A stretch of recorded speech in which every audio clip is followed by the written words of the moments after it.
எல்லோருக்கும் வணக்கம். மாடி தோட்டத்தில் சேப்பக்கிழங்கு செடியில் வேரில் நிறைய கிழங்கு பிடிக்கணும்னா அதுக்கு நான் ஒரு சில டிப்ஸுகள் சொல்கிறேன். அதை நீங்கள் ஃபாலோ பண்ணி பாருங்கள். சேப்பக்கிழங்கு செடியை நீங்கள் நடவு பண்ண எப்போவுமே ஒரு அகலமான தொட்டி எடுத்துக்கோங்க. ஏன்னா அப்போ தான் நமக்கு அடியில் கிழங்குகள் நிறையா வைக்கும். மண்கலவை பார்த்திங்கன்னா கொஞ்சம் உதிரியாக தான் இருக்கணும். ரொம்ப இருகலான மண்கலவை எடுக்காதுங்க. கிழங்கு நமக்கு கம்மியாக வைக்க ஆரம்பிக்கும். சேப்பக்கிழங்கு செடியை ஒரு கிழங்கு மட்டும் இதில் நடவு பண்ணாலே போதுங்க. நமக்கு அடுத்தடுத்து கிழங்குகள் தானாகவே வர ஆரம்பிச்சிரும். அடுத்தடுத்து செடிகள் வர ஆரம்பிக்கும் போது இந்த மாதிரி இலைகளை எல்லாத்தையும் உடச்சி அதே தொட்டியில் போட்டு விட்டுருங்க.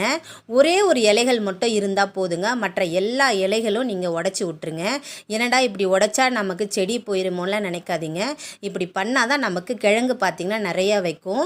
பக்கத்தில் நமக்கு நிறைய செடிகளும் வர ஆரம்பிக்கும். செடிகள் வைக்க வைக்க நமக்கு கிழங்குகள் நிறையா வந்துடுங்க. எப்போவுமே சேப்பக்கிழங்கு செடிக்கு பார்த்திங்கன்னா நீங்கள் காய்கறி கழிவுகளை டைரெக்டாக கொடுக்காதீங்க.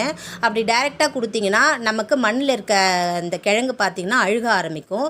எப்போவுமே காய்கறி கழிவுகளை கம்போஸ்ட்டாக ரெடி பண்ணி கொடுங்க.